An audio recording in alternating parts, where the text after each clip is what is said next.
बहुत समय पहले की बात है। एक चुड़ैल रोज रात को एक नारियल के पेड़ की तांत्रिक पूजा किया करती थी। वो उस पेड़ पर अपना हाथ काट कर उस पर खून चढ़ाया करती थी। ऐ शैतानों के देवता, मेरी पूजा स्वीकार कर और मुझे संतान दे। चुड़ैल हर रात इसी तरह पूजा करती और अपने शैतानों के देवता को खुश करती। उसी जंगल में एक बहुत ही गरीब शंकर नाम का लड़का लकड़ियां काटने आता था। एक दिन की बात है, शंकर पेड़ से सूखी सूखी लकड़ियां काटने में लगा हुआ था। ओह, शाम हो गई। आज तो लकड़ियां काटने के चक्कर में समय का पता ही नहीं चला और रात को इस जंगल में रुकना ठीक नहीं है। शंकर जल्दी जल्दी लकड़ियों को एक रस्सी से बांधने लगता है। तभी उसे कुछ अजीब सी आवाजें सुनाई देती हैं। ये आवाजें कैसी? इस समय कौन हो सकता है? शंकर आवाज सुनने की कोशिश करता है। तभी उसे अचानक से वो आवाजें और भी भयानक सुनाई देने लगती है। ऐ शैतानों के देवता, मुझे संतान दे, संतान दे, मुझे संतान दे। अजीब सी भयानक आवाजें सुनकर शंकर की हालत और भी खराब हो जाती है। आलतू जलालतू आई बला को टालतू, आलतू जलालतू आई बला को टालतू। तभी अचानक से उसे एक तेज रोशनी दिखाई देती है। ये रोशनी कैसी? शंकर हिम्मत करके रोशनी की तरफ देखने जाता है तो चौंक जाता है। बाप रे, चुड़ैल! ये तो चुड़ैल है। तभी शंकर जल्दी से झाड़ियों के पीछे छिप जाता है और वो चुड़ैल को देखने लगता है। ये चुड़ैल यहाँ क्या कर रही है? तभी शंकर देखता है कि चुड़ैल अपना हाथ काट कर नारियल के पेड़ पर खून चढ़ा रही है। ऐ शैतानों के देवता, मुझे संतान दे, संतान दे, संतान दे। लगता है आज मेरा आखिरी दिन है। अगर इस चुड़ैल ने मुझे ये सब करते देख लिया तो वो मेरा ही खून चढ़ा देगी। और जैसे ही चुड़ैल वहाँ से जाती है तो शंकर नारियल के पेड़ के पास जाता है। तभी उसे उस नारियल के पेड़ से कुछ अजीब सी आवाज सुनाई देती है। आज तो मैं पक्का नहीं बचूंगा। तभी शंकर की नजर नारियल के पेड़ पर पड़ती है। ये क्या? नारियल के पेड़ पर ये नारियल लग रहा है। और देखते ही देखते वो नारियल बड़ा हो जाता है। ये कैसे हो सकता है? ये तो जैसे कोई जादू हो। तभी वो नारियल पेड़ से गिरकर नीचे आ जाता है और उसमें से रोने की आवाज आने लगती है। इस नारियल से रोने की आवाज कैसे आ सकती है? ये कैसे हो सकता है? शंकर जैसे ही नारियल को उठाता है तो वो अपने आप टूट जाता है और उसमें से एक सुंदर सी छोटी सी बच्ची निकलती है, जिसे देखकर शंकर हैरान हो जाता है। ये तो चमत्कार है, नारियल से बच्ची निकली। वो छोटी बच्ची बड़ी जोर जोर से रो रही थी तो शंकर उसे अपनी गोद में उठा लेता है और उसे प्यार करने लगता है। क्या हुआ? क्यों रो रही है तू? चुप हो जा। अरे रे रे रे रे, चुप हो जा, चुप हो जा। शंकर के प्यार करने के साथ ही बच्ची चुप हो जाती है और वो बोलने लगती है और चलने भी लगती है, जिसे देखकर शंकर बड़ा हैरान होता है। ये तो चमत्कार हो गया। छोटी सी बच्ची बोलने भी लगी और चलने भी। ये किसी जादू से कम नहीं। तुम कौन हो और नारियल के अंदर से कैसे आई? मेरी माँ चुड़ैल है, मैं उसकी ही बच्ची हूँ, पर मेरा जन्म नारियल से हुआ है। मैं कोई मामूली बच्ची नहीं हूँ, मैं एक जादुई बच्ची हूँ। शंकर और छोटी बच्ची दोनों बातें कर ही रहे थे कि इतने में ही चुड़ैल के वापस आने की आवाजें आने लगती है, जिसे दूर से ही उसकी बच्ची देख लेती है। शंकर, तुम जल्दी से यहाँ से चले जाओ, माँ आ रही है।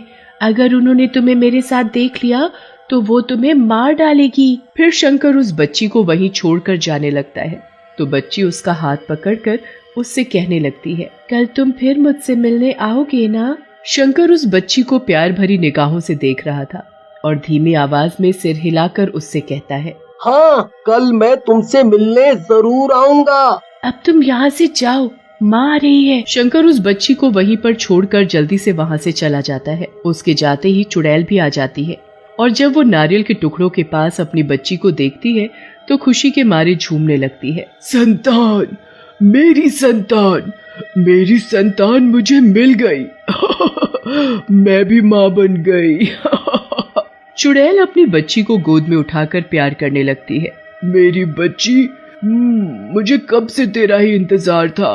अब जाकर कहीं मेरा इंतजार खत्म हुआ। एक बार मुझे माँ कहकर बुला। माँ? मेरे कान तरस गए थे माँ सुनने के लिए। फिर चुड़ैल अपनी बच्ची को बहुत प्यार करती है और इसी तरह सुबह हो जाती है और अगले दिन चुड़ैल अपनी बच्ची से कहती है, मेरी बच्ची, मैं तेरे लिए कुछ खाने के लिए लेने जा रही हूँ। तू अपना ध्यान रखना और इधर उधर कहीं मत जाना। ठीक है माँ, मैं अपना ध्यान रखूंगी। ये कहकर चुड़ैल चली जाती है।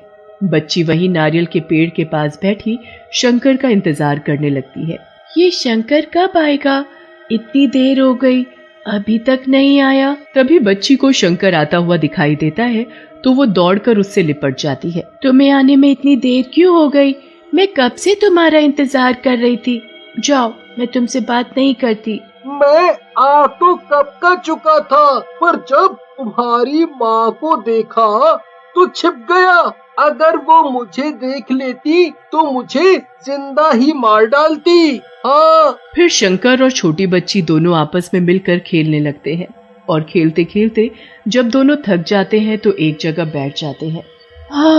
मैं तो थक गई, अब मैं नहीं खेल सकती। मैं भी थक गया और मुझे भूख भी लग रही है। बस इतनी सी बात, लो अभी लो। वो छोटी बच्ची अपने जादू से बहुत सी खाने पीने की चीज ला देती है। इतना सारा खाना और चीजें देखकर शंकर की आंखें फटी रह जाती हैं। इतना सारा खाना और इतनी सारी चीजें, ये सब कैसे? मैंने कहा था ना कि मैं जादुई बच्ची हूँ और मैं जादू से कुछ भी ला सकती हूँ। इसी तरह शंकर हर रोज चुड़ैल के जाने के बाद बच्ची से मिलने आता और उसके साथ खूब खेलता और बच्ची भी हमेशा उसका बेसब्री से इंतजार करती। लेकिन कई दिनों तक जब शंकर उससे मिलने नहीं आता तो बच्ची परेशान हो जाती है और उसे उसकी चिंता होने लगती है। क्या बात है, शंकर इतने दिनों से मुझसे मिलने नहीं आया?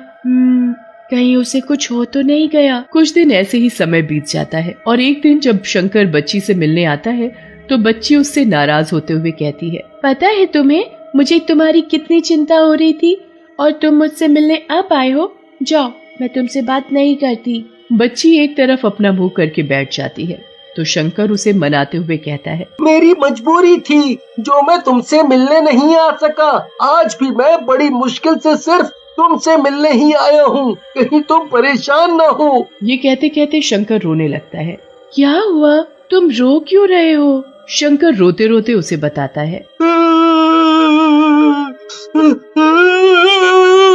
मेरी माँ की तबीयत बहुत खराब है। डॉक्टर ने कहा है उनका इलाज किसी अच्छे अस्पताल में ही कराना होगा, तभी वो ठीक हो पाएगी। पर मेरे पास उनका इलाज कराने के लिए पैसे नहीं है। अगर मेरी माँ का इलाज समय से नहीं हुआ तो मेरी माँ मर जाएगी। तुम्हारी माँ बीमार है और तुमने मुझे बताया भी नहीं। बच्ची जब शंकर से बात कर रही थी तभी अचानक से एक सांप नारियल के पेड़ से आकर बच्ची के ऊपर गिर जाता है तो शंकर बिना सोचे समझे सांप को अपने हाथ में पकड़ लेता है और उसे चाकू से मार देता है। तभी इतने में ही चुड़ैल आ जाती है और अपनी बच्ची को जमीन पर खून में सना हुआ देखकर आग बबूला हो जाती है। मेरी बच्ची को मारने की तेरी हिम्मत कैसे हुई? मैं तुझे नहीं छोड़ूंगी, मैं तुझे मार डालूंगी। और जैसे ही चुड़ैल शंकर को मारने के लिए अपने हाथ आगे बढ़ाती है तो बच्ची अपनी चुड़ैल माँ को रोक लेती है। माँ, इसे मत मारो, ये मुझे मारना नहीं बचाना चाहता था। माँ, इसने तो सांप से मेरी जान बचाई है और आप इसे ही मारना चाहती हो। चुड़ैल अपनी बच्ची की बात सुनकर शंकर को छोड़ देती है। तुम इसे कैसे जानती हो? फिर बच्ची चुड़ैल को सारी बात बताती है। माँ, जब मेरा जन्म नारियल से हुआ था तब मेरे पास कोई नहीं था, तब सबसे पहले मैंने इसे ही देखा था। माँ, तुम तो मुझे अकेला छोड़कर चली जाती थी, तब यही मेरा दोस्त बनकर मेरे साथ खेलता था। माँ, ये बहुत अच्छा है। तुमने मेरी बच्ची का ध्यान रखा, उसके लिए धन्यवाद। जब तक मेरी बच्ची बड़ी नहीं होगी मेरी शक्ति मुझे नहीं मिलेगी। फिर बच्ची अपना हाथ हवा में घुमाती है और अपने हाथ में बहुत सारे पैसे ले आती है। शंकर, इन पैसों को लो और अपनी माँ का अच्छे से अस्पताल में इलाज कराओ और जब भी तुम्हें किसी चीज की जरूरत हो तो इस नारियल के पेड़ के पास आकर जैसे ही इसे छुओगे तो मैं तुम्हारे सामने आ जाऊंगी। शंकर बच्ची से पैसे लेकर घर चला जाता है और अपनी माँ का एक अच्छे से अस्पताल में इलाज कराता है और जब भी उसे किसी चीज की जरूरत होती तो वो नारियल के पेड़ के पास पहुंच जाता और जादुई बच्ची उसकी मदद कर देती।